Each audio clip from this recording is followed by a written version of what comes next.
Good morning class. तो आज से हम लोग शुरुआत कर रहे हैं संस्कृत पेडागोगी में। सबसे पहले हम लोग कीवर्ड से शुरुआत करेंगे। कीवर्ड यानी आप लोग जब क्वेश्चन बनाए तो अगर संस्कृत का कम भी नॉलेज है तो आप इन कीवर्ड को देखकर आसानी से क्वेश्चन को बना सकते हैं। तो आइए हम लोग शुरुआत करते हैं। सबसे पहले जानने का प्रयास कीजिए, तो बाद में आप लोग लिख लीजिएगा, ध्यान दीजिए। शुरुआत करें। पहले पढ़ने का लूर सीखना होता है ना। सबसे पहले देखिए इसको पढ़ते कैसे। जैसे लिखा है स्वानुभूति, तो इसको पढ़ेंगे स्व प्लस अनुभूति। माने स्व माने खुद, अनुभूति माने अनुभव। अनुभूति माने क्या? फील होना, महसूस करना। स्व अनुभूति माने खुद को, फीलिंग्स ना।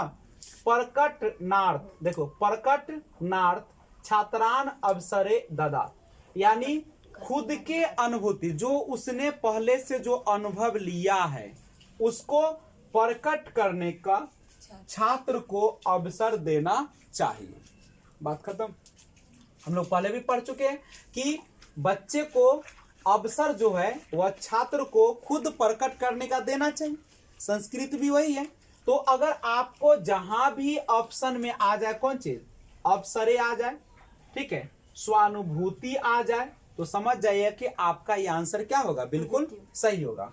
तो स्व अनुभूति प्रकटनार्थ छात्रान अवसरे ददा, यानी स्व अनुभूति खुद के जो उसकी अनुभूति अनुभव है उसको प्रकट करने का छात्र को अवसर देना चाहिए। बात खत्म। पकड़ लीजिएगा एग्जाम जहां लिखा रहेगा अवसरे और स्वानुभूति, उसको क्या कर लीजिएगा, आंसर टिक कर दीजिए।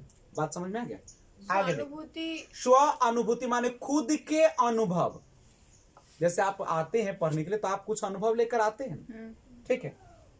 दूसरा, अगर ऑप्शन में दिया रहा है बाल केंद्रित शिक्षा, चूंकि आजकल की जो शिक्षा वो कैसी शिक्षा है, बाल केंद्रित शिक्षा, बालकों को केंद्र में रखा जाता है, बालकों को ध्यान में रखा जाता है, तो वहां पे बाल केंद्रित शिक्षा को आप लोग ऑप्शन में सही देंगे।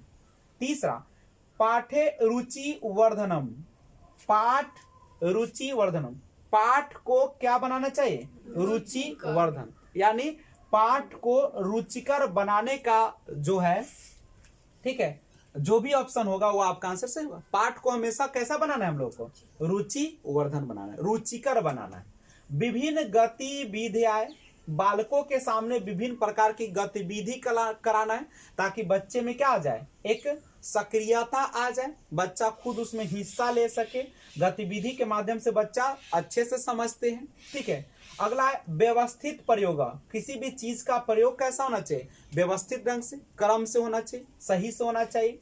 और विद्यार्थी नाम आवश्यकतानुरूपम, देखो विद्यार्थी नाम आवश्यकता अनुरूप, आवश्यकता अनुरूपम मतलब विद्यार्थी के आवश्यकता के अनुरूप होना चाहिए।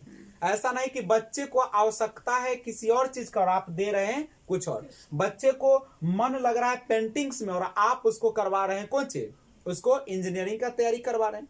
तो विद्यार्थी के आवश्यकता के अनुरूप हमें प्रदान करना चाहिए। विभिन्न संदर्भेषु शब्दानाम प्रयोगः, विभिन्न संदर्भ के अनुसार शब्द का प्रयोग करना चाहिए। विभिन्न संदर्भेषु शब्दानाम प्रयोग मतलब विभिन्न संदर्भ के अनुसार शब्द का प्रयोग करना चाहिए, जैसा संदर्भ वैसा प्रयोग। विभिन्न गतिविधियां आप पहले भी यहां देख चुके हैं, और व्यवस्थित प्रयोग यह भी देख चुके हैं, करेक्ट है। तो ये है आपका कौन चीज, एक कीवर्ड जिसके माध्यम से हम लोग क्या कर सकते हैं, पकड़ सकते हैं। एक बार फिर से समझ लीजिए।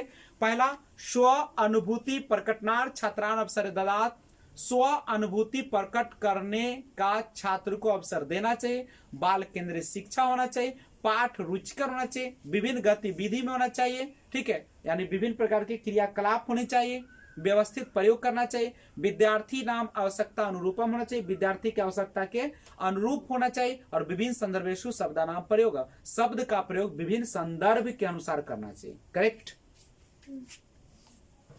ध्यान दीजिएगा। स्वपठानुगुणम, स्वपठानुगुणम का मतलब होता है स्व माने खुद, और पठ माने पढ़ना, अनुगुणम माने क्या होता है, यानी खुद से पढ़ने का गुण विकास करना, वही ना होगा। अंतः क्रिया या परस्पर संवाद, अंतः क्रिया माने आपस में सब क्या करेंगे, अंतः क्रिया करेंगे, मिलजुल कर वार्ता करेंगे, और परस्पर संवाद माने क्या करेंगे, एक दूसरे से बातें करेंगे। स्वमेव अभिव्यक्ति कुर्यो, स्वयं अभिव्यक्ति का अवसर प्रदान करेंगे, यानी स्व में खुद को क्या करेंगे, अभिव्यक्ति का, अपनी बातों को रखने का अवसर देंगे। ठीक है, तो ये सारा ऑप्शन अगर रहेगा तो आप लोग क्या कर दीजिएगा, उसको सही मार दीजिएगा। ध्यान दीजिए कैसे आप ऑप्शन से क्वेश्चन बनाएंगे। लिखा कि पाठ चर्चायाः उधर्वगामी प्रतिमानम इत्यनेन अभिप्राय अस्ति।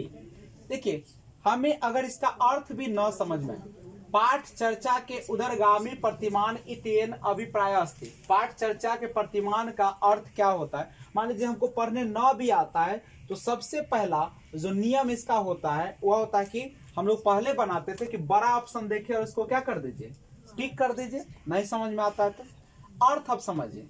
क्या हम लोग छात्रा भविष्योन्मुखी विषयान पठेव, क्या हम छात्रों के भविष्य के उन्मुख विषय को पढ़ते हैं। आवश्यकता आधारित दूरगामी शिक्षण, क्या आवश्यकता के आधारित दूरगामी शिक्षण करेंगे कि छात्र मुक्तया आनंद पूर्वक किमपि पठेव, छात्रों को मुक्त आनंद पूर्वक पढ़ने के लिए पढ़ते हैं। तो यहाँ पे समझिए, पाठचर्या जो होती है छात्र को मुक्त वातावरण वैविध्यपूर्ण गतिविधि से भागम स्वीकृति पठे, सबको ये शामिल कर लिया है। देखिए, छात्र को मुक्त वातावरण दिया जाए। पाठचर्या में हम लोग क्या करते हैं, तो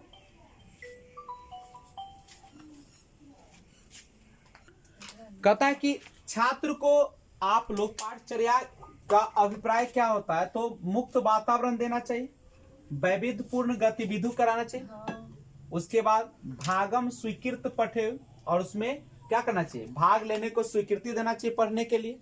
तो सारा ऑप्शन उसमें शामिल ना हो गया, ये सारा ऑप्शन इसमें समाहित हो गया, इसलिए आपका आंसर हो गया।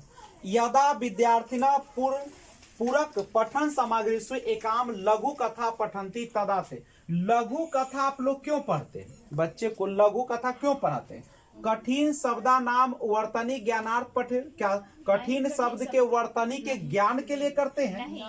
लेखन कौशलस विकासार्थ पठे, क्या लेखन कौशल पढ़ने से हो जाएगा। पठितांशे प्रत्येकम शब्दस अर्थ ज्ञानम, क्या प्रत्येक शब्द का अर्थ जानने के लिए पढ़ते हैं, है? लघु कथा जो आप पढ़ते हैं का सब के एक सब शब्द का अर्थ जानने के लिए पढ़ते हैं नहीं। आनंदा तो मूर्त्यार्थ पठे, आनंद के लिए हम लोग पढ़ते हैं। किसके लिए पढ़ते हैं, लघु कथा हम लोग क्यों पढ़ते हैं, ताकि हम लोगों को आनंद आए। ऐसा पढ़ाई मत पढ़िएगा जहाँ पे प्रत्येक शब्द के अर्थ जानना पड़े। ठीक है, हम लोग समझ के लिए पढ़ते हैं। प्रत्येक शब्द का ज्ञान होना अच्छी बात है, लेकिन क्या ऐसा पढ़ाई होगा जहाँ पे सभी शब्द के अर्थ खाली जानेंगे हम लोग। जय हिंद।